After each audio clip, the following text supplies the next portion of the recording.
بالفعل وصل المبعوث الامريكي بالفعل لإلقاء الكلمه وعقد المؤتمر الصحفي في هذه الاثناء في Good morning, everybody. First of all, how are you? What a good-looking group. Thank you. I'm elated to be here. Thank you. I know it's a holiday for many of you, so thanks for taking the time. We just had a amazingly interesting and satisfactory meeting with the President and his team, for which President Trump, Secretary Rubio, and myself are unbelievably grateful for the speed, the thoughtfulness, the considered tone of a response to our suggestions. This is a very interesting time for Lebanon. It's a very interesting time in the region. And you covering all of the aspects of what's in this very difficult zip code know more than anything that there's an opportunity. There's an opportunity in the air. And nobody's better than the Lebanese at choosing these opportunities all over the world, right? We always talk about it, and I'm a product of that system. I was saying you go anywhere in the world and there's a desert, you put one Lebanese in the middle of that desert and there'll be an oasis. But for some reason we can't do it at home, which is mind-boggling, right? But it's time. It's time that the region is changing. Everything is moving at warp speed. All of the countries around us are changing, are morphing. You have a President of the United States who has committed to saying that he has great respect for Lebanon, that he's behind it, and he wants to help in peace and prosperity. I don't think there's been that kind of remark since Dwight Eisenhower. Most of you weren't born in that era. So we're hopeful, we're grateful, and I'm here to answer any questions. Thank you. Yeah, Mr. Barrack, were you convinced by the Lebanese response concerning the disarmament of Hezbollah, and was it clear for you? Look, I'm grateful for the Lebanese response. Quite honestly, I got it 45 minutes ago. So it's thoughtful, it's considered. We're creating a go-forward plan. To create that, we need dialogue. What the government gave us was something spectacular. In a very short period of time, in a very complicated manner, I'm unbelievably satisfied with the response. Now what it takes is a parry and thrust to the details, which we're going to do. We're both committed to get to the details and get a resolution. So I'm hopeful. I'm very, very hopeful. The President put a great team on it. The entire government is behind that approach. Of course, the complexity of all of this is massive. But at the end of it, it's simple. Is everybody tired of what's gone on for the last 60 years? And I think the answer is absolutely yes. So to put all that aside and to say now we have a new architecture, but we have to grab it now. And everybody's going to have to give up something. But you give up something of a hope and expectation, of an illusion, of the adversarialness that we've had internally. We can handle the outside world right now. I mean, that's the opportunity, is all what we thought were enemy combatants or problems or troubles can subside. And you can get support from the world to do that. It has to start from within.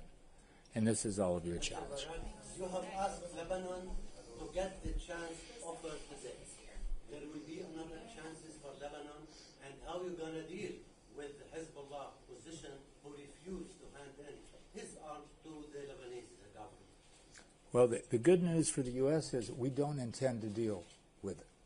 We intend for you to deal with it. So this is not a situation of the United States coming in and saying, let us tell you we want regime change. Let us tell you we're unhappy with one of your largest political parties. Let us tell you that we're unhappy with the religious sectarianism that goes on in the country. None of that is true. What we're doing is saying, you want change, you change it, and we'll be there to support you. If you don't want change, it's no problem. The rest of the region is moving at Mach speed, and you will be left behind. Sadly, you will be left behind. And this is really the message. It's the message from Secretary Rubio. It's the message from President Trump. It's the message from the world. Is come on, get with it. You're the pearl of the Mediterranean. Before anybody, the world looked at Lebanon and said, this is the bridge between East and West. This is the most amazing and resilient people in the world.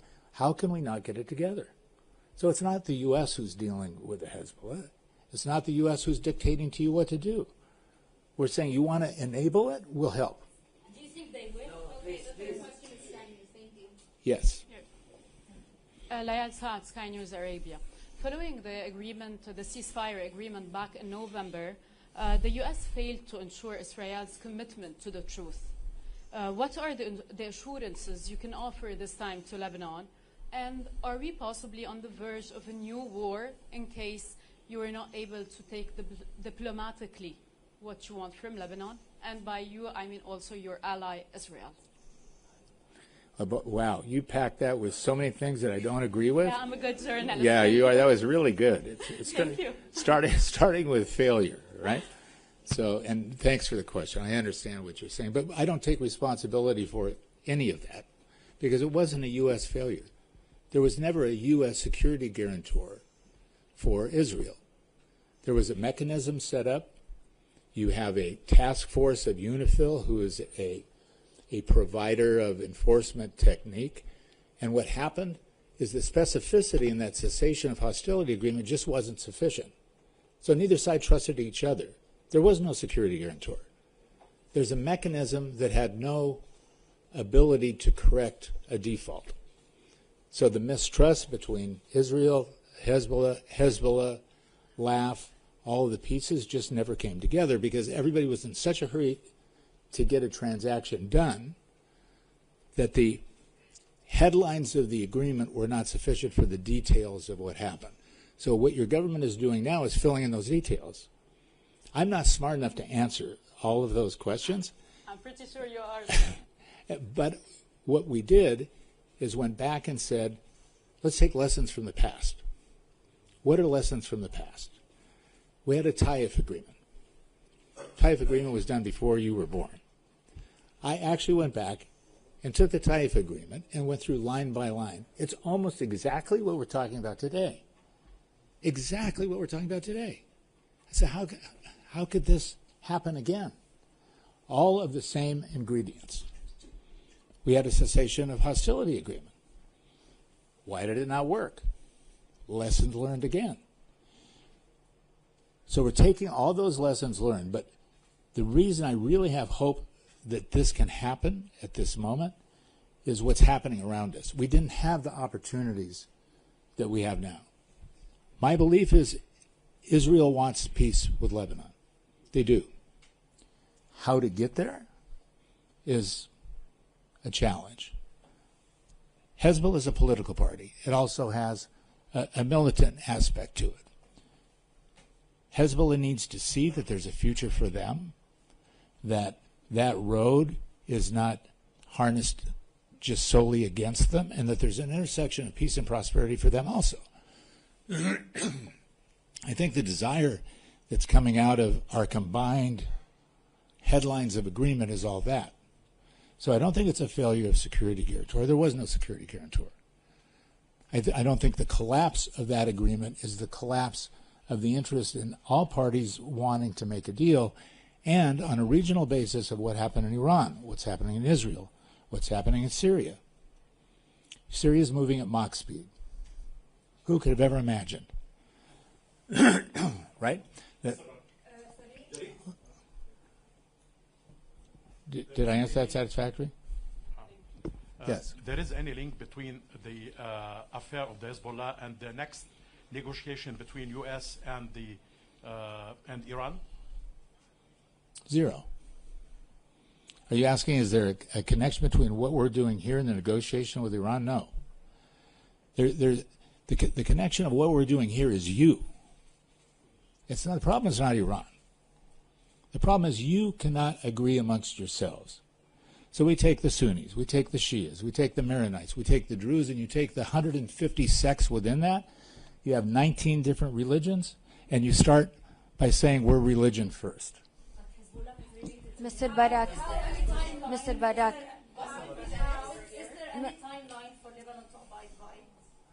But Lebanon doesn't need to abide by. Lebanon is hurrying, trying to get to a formulation of what they need that we then as America can usher. We brought with us today one of the senior people on the staff of the Senate Foreign Relations Committee for Senator Shaheen. Roy is here excuse someplace. me, how Here. Let me finish a statement.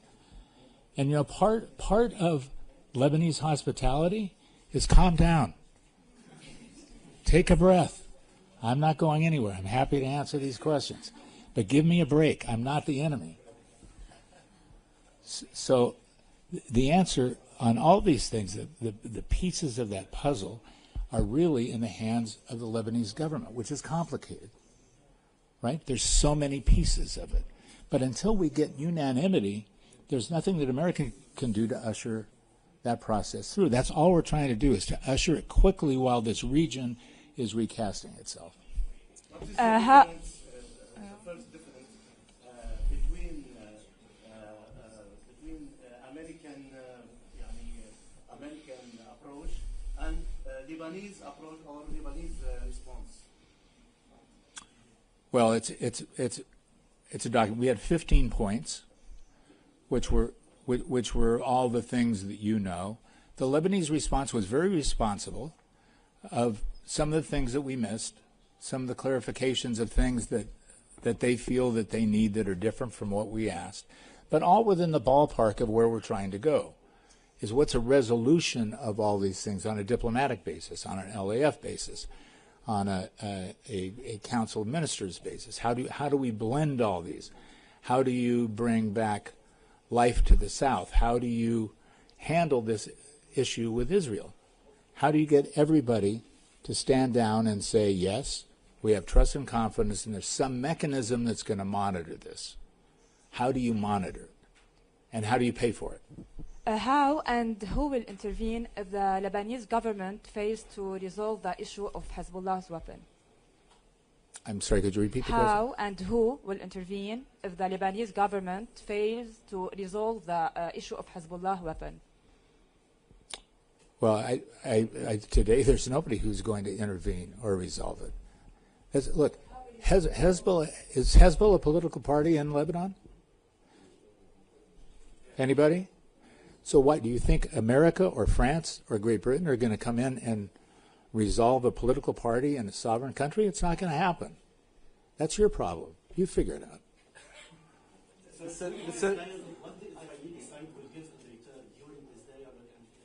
Could you slow down and take the microphone, please? The world wants to hear what you're saying.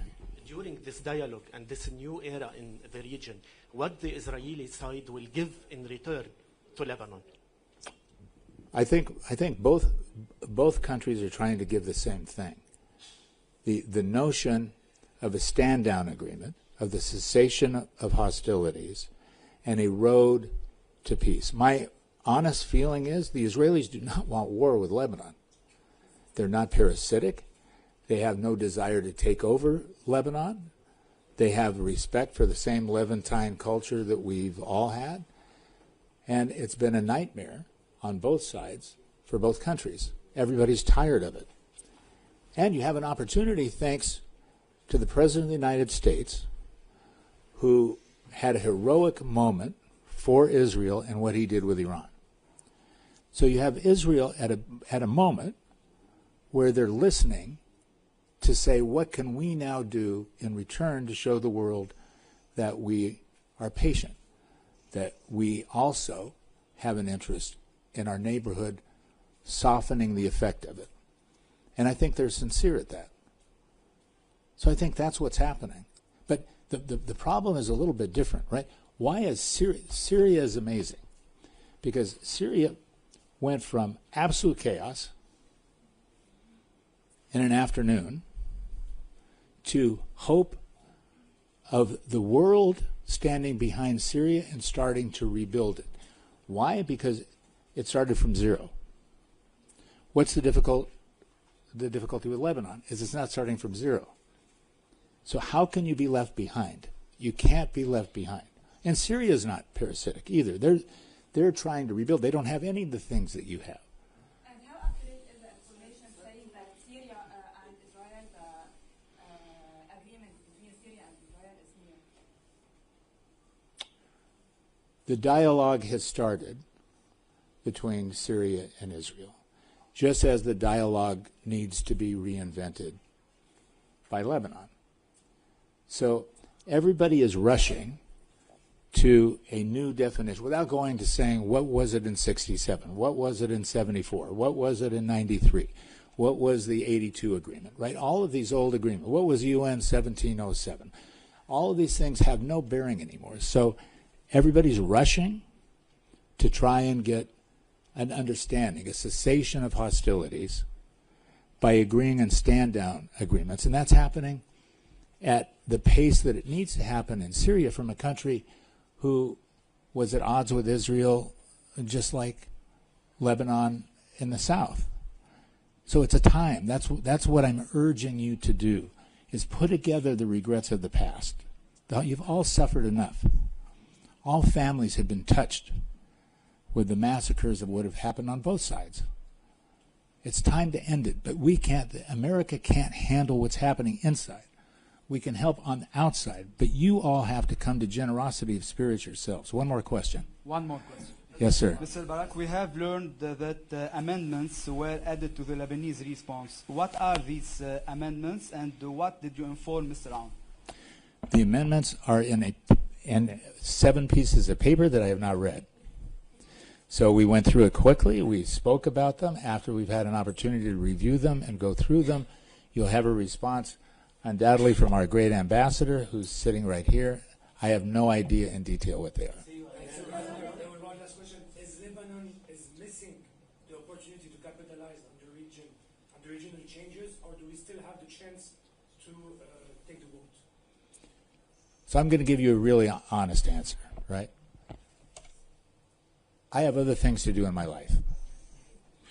President Trump, for some reason, believes exactly what you're saying, that Lebanon still is the key to the region, can be the pearl of the Mediterranean, and graciously gave me the responsibility, not as a diplomat. You have one of the best diplomats in the world sitting here as an ambassador. I'm an event-driven diplomat. The event is, if Lebanon wants to do this, President Trump has sent us, along with Congress, and Congress is here. You know how the U.S. system works. The administration is on one side, Congress is usually on the other. You have both of us. So the opportunity is now, but it's really now. You can still be the leader. Look around you. Competitively, it was always that way. And we missed it one time, right? We were the Switzerland of the Middle East until Dubai, which had nothing. It had clock towers. Abu Dhabi had the money. And Dubai, by capitalizing, just like now, on an event, said, aha, the Lebanese are at odds with themselves. We can provide security. What's the number one thing to get funds back? We talk about a Bank Resolution Act. We talk about a GAP Act. We talk about a central bank. None of it makes any difference if you don't have security. Nobody's going to come here if you're at war with each other. It's just not going to happen. As good as the clubs are, as great as the restaurants are, as beautiful as the women are, as handsome as the men are. So come on, get with it. Now is the time. You have the President of the United States who will make it happen, who's strong on courage. You've seen what he's done.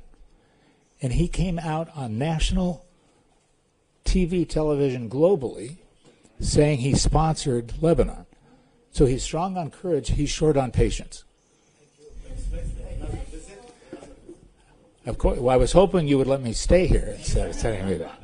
Honestly, I'm so dedicated to this process. Your president, the prime minister, the speaker, all dedicated to the process. It needs all of you to support a theme of saying Lebanon first. So thank you.